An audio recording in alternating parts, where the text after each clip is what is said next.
Are you enjoying the session? Everyone, Kunal, Corey, sir, the passive euthanasia, the method we use is right. Actually, killing is never good. Killing is never good while actively or passively, while voluntarily or involuntarily or non-voluntarily, right? Killing is killing. Killing is always killing. But there are some conditions. That is why we need ethics. That's why we need ethics. We need ethics because it gives us a solution. Maximum right pollution. Morality doesn't give us solution. If you talk about morality, euthanasia of all kinds is illegal, amoral or immoral according to the moral lessons we are getting in our families. But it is very much ethical in due circumstances. That is why ethics takes the notion and the opinion or the views of different conditions, different stakeholders, then comes to a decision. Right? So now we are starting. We are just resuming the session. So what you call euthanasia?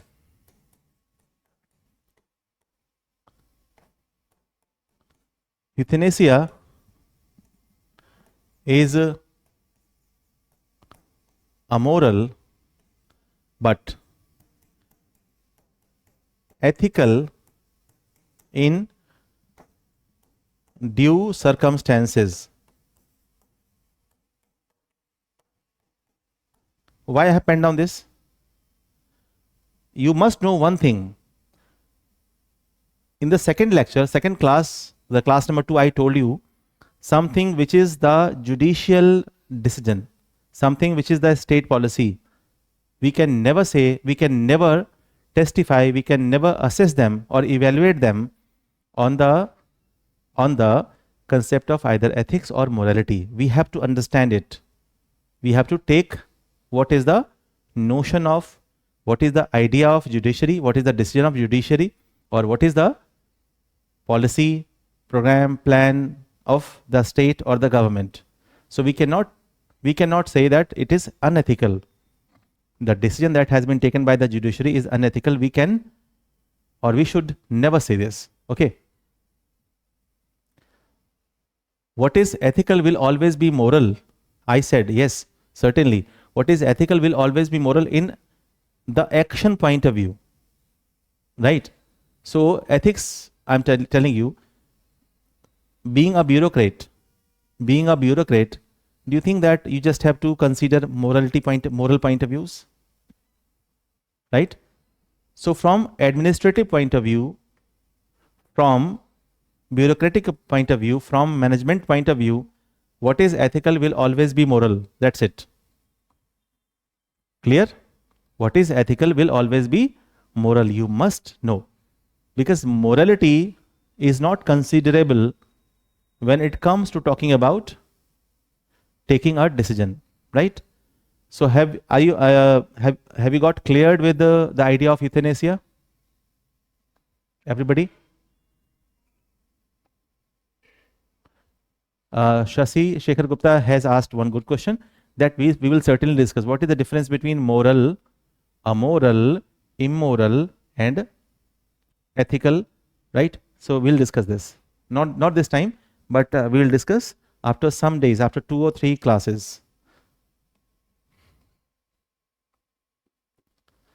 Sumanta Meher has asked, could you please elaborate this again?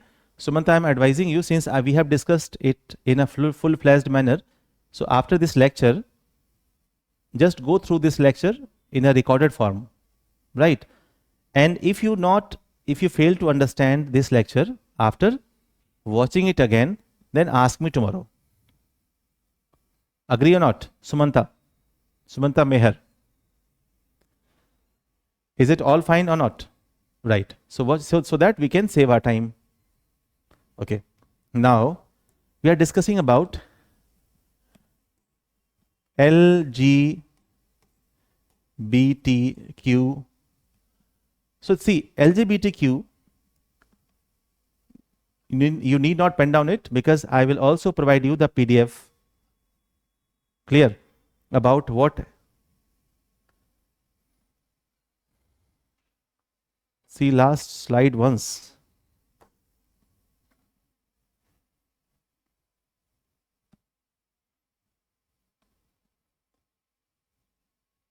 Ethical in due circumstances. Okay. Now, so L stands for lesbian, G stands for gay, B for bisexual, T for transgender, and Q stands for cure.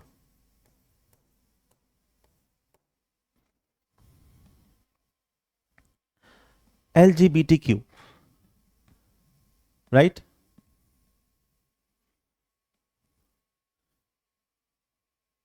So I'm telling you, just tell me, before discussing about the issue, ethically,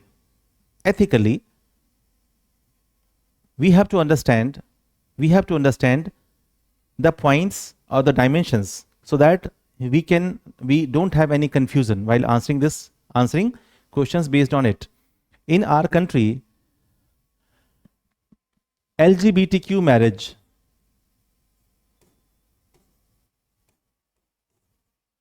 this was once a burning issue, but the apex court, the Supreme Court, has not given its decision in its favor. So it is, I would say, illegal in our country. Now we're discussing here, what are the logics, or what are the points in favor of LGBTQ marriage. There are different types of rights. There are different kinds of rights of LGBTQ. Again, I'm repeating that I'm not defining who are lesbians, who are gay, who are bisexual. My question is, they are natural people. Their behavior is natural or unnatural. If a girl wants to marry a girl, if a boy wants to marry a boy, if a person wants to marry two different person, one male and one female, so will it be natural or unnatural? Everybody said unnatural, except one. This is not natural. How? First, listen to the logic. So the discussion I am doing, you can pen down. But about LGBTQ, who are LGBTQ, I'll provide you the PDF. Fine. But the discussion I am doing here, you have to pen down. Whatever I'm just going to pen down here, you have to write, as you have been doing as your notations. So human activists, some human activists have logic that everybody has a right to choose, right to marry, a right to decide, right to speak. This is right. We have a right to decide. We have a right to marry. To which person we have to marry, it's our right. Clear? And this is the only logic. Again, I'm repeating, whatever I'm discussing, as per your own comfort, just try to put down some points. Clear? Because these are just discussion. These issues are to be discussed only. Nothing has to be officially penned down. But we just have to make notations. I have already mentioned two parts of class notes, one notification and second notations. So wherever it is necessary to dictate, I dictate. But when we are discussing, I am discussing with you. So note the points which are important. Clear? Because I am speaking in a very I would say I'm maintaining the speed so that you can easily write.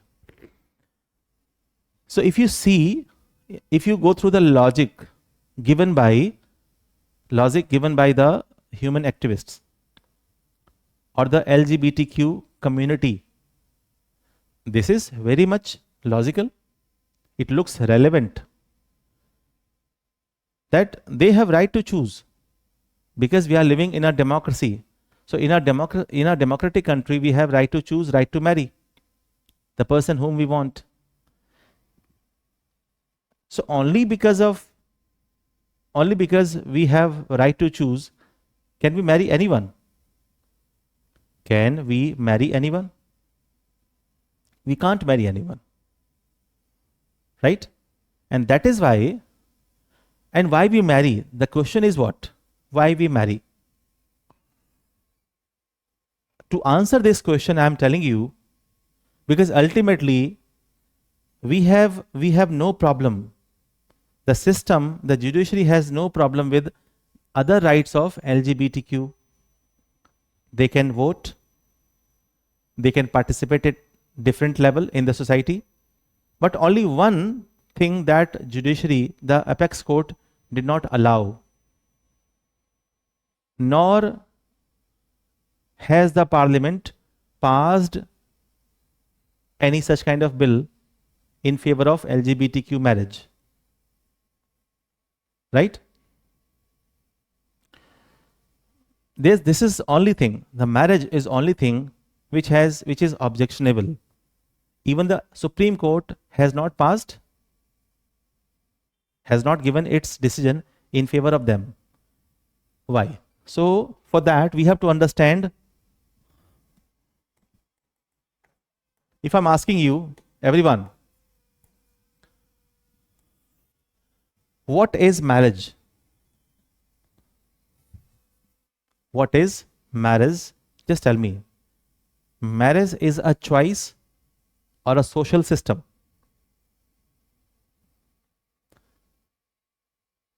Hemel said choice.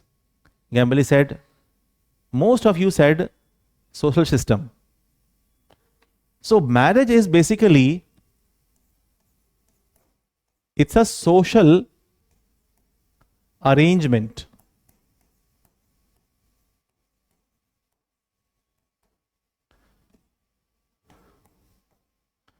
More than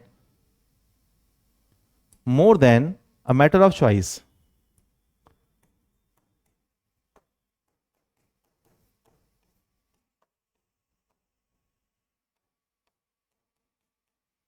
More than a matter of choice. See, anything and everything can be explained if you have logic. Problem with most of the people is what? They just think something and get one-sided. Marriage is primarily a social arrangement, a part of social system to strengthen the fabric of society. Otherwise, we can also live scot-free. We can also live a life like animals. It is neither about bearing children. It's not about having physical relations with somebody, because it is possible without marrying. But why there is a system of marriage? Why there is a system of marriage? Marriage is not for enjoyment. Marriage is not for somebody's exclusive choice. The main purpose of marriage is to maintain the social fabric of our country, right? So it is you are writing, it is a social responsibility.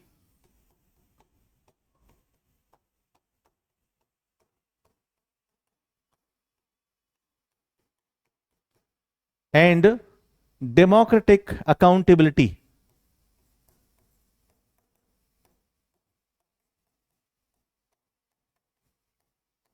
Accountability, the word I'm using. So when you have to answer the question when you have to write the answer about LGBTQ marriage, and you have to write your points, you have to recognize the importance of LGBTQ as human beings. They are humans, so they have all the rights, but the right to marriage, that a girl is marrying a girl, a boy is marrying a boy, so this will be very much unethical, very much immoral, very much, I would say, non-scientific. Now we discuss about the scientific aspect of it. So marriage is a matter of choice also. This is also a matter of choice enshrined in the constitution of our country, but it's primarily a social arrangement. That is why we have marriage acts. If marriage is not a responsibility, social responsibility, then why we have marriage act? Right? Why the ongoing government is talking about UCC? So that a particular community should not have special rights regarding social decisions. The main issue behind passing or behind enrolling UCC, the Uniform Civil Code, is not just a choice of a particular party or government. The main purpose is, and the Honorable Supreme Court is also agreed upon this notion that there must be such arrangements, that there mustn't be any kind of differences or bias between two different communities or religions, because ultimately we are living in the same society. It's not like that in this village only Hindus will live, in that village only Muslims live.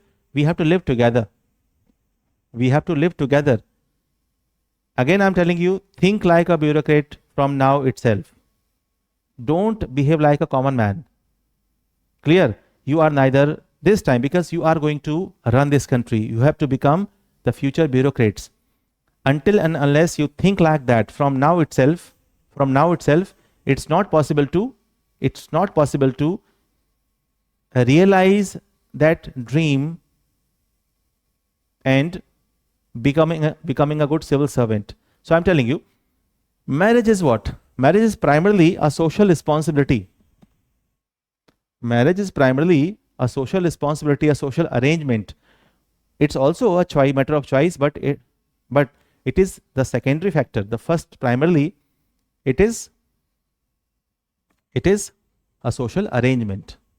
Clear? Now we talk about scientifically.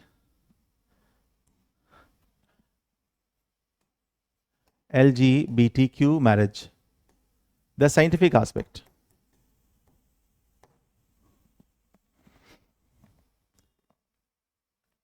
What science says? Can a male and a male bear a child for future? Can a female and female bear a child for future? Never.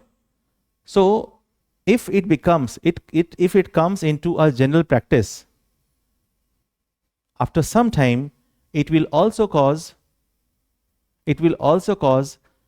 a huge imbalance in demographic dividend. Right? It will also cause other kind of problems, real problems. What science says? If you have two wires, plus and minus. So if you ask an electrician, if you know the science, you must know technology, then plus and plus wires, if come together, it gets blast. If minus and minus wire come together, it gets blast. So there is a natural arrangement. There is a natural arrangement in this universe that there must be association between two different genders. It is not only beneficial for society, but it is also good for the social, physical, mental health of one society, one country.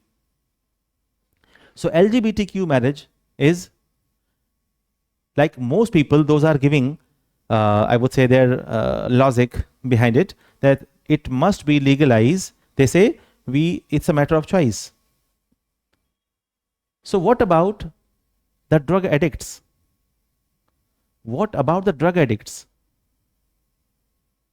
They also say we have enjoyment, we feel divinity when we have drugs. When I inhale some different kind of drugs. They also have good logic. And the same logic is given by whosoever those are favoring LGBTQ marriage. They say it's a matter of their satisfaction. It's a matter of their choice. So we should also allow drug addicts to go for whatever they like to consume. Now, next logic, which is given by whosoever those are favoring LGBTQ marriage, what they say? They say, since the number of such persons are very high, even if you declare them mentally unfit, but the number of such persons are very high, so let them decide what they want to do. So in the same manner, number of culprits, number of drug addicts are also very high. So should we allow them? Should we allow them to consume the prohibited drugs? So every logic has a counter logic, which is more ethical, So from ethical point of view, we should not have any consideration on their marriage. So LGBTQ marriage is unethical from every aspect. Other rights, we have to protect their rights, and their other rights are protected, being the citizen of our country. Their rights are protected, but LGBTQ marriage is completely unethical, non-scientific. If we allow it, it will certainly set a bad example. It will certainly collapse the social fabric of our society. It will be disastrous. It will be disastrous. So in this manner, some persons you might have heard about, they are indulge in, I would say that different kind of unethical work, unethical acts, extramarital relations, and they also feel enjoyment. So should we let them do so? Then we talk about marriage acts. No, Hindus can marry only one woman. Once he or she divorce that particular person, then he can marry again.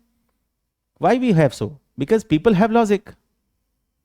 Then we have to allow everything, taking for granted, only because a number of people are willing to do the same.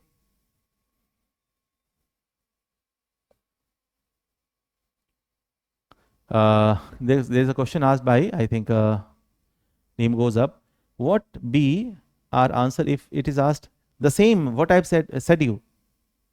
You simply have to say LGBTQ marriage, according to me, is non-scientific, non-societal, against social fabric of society, and that is why unethical.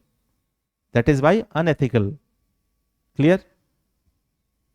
Because it's not. Always add, whenever you feel that this answer may give some different sense to the listener, just try to complete it and add it, because marriage is not a matter of choice. It is primarily a matter of social establishment, social arrangement to maintain the social fabric of our country.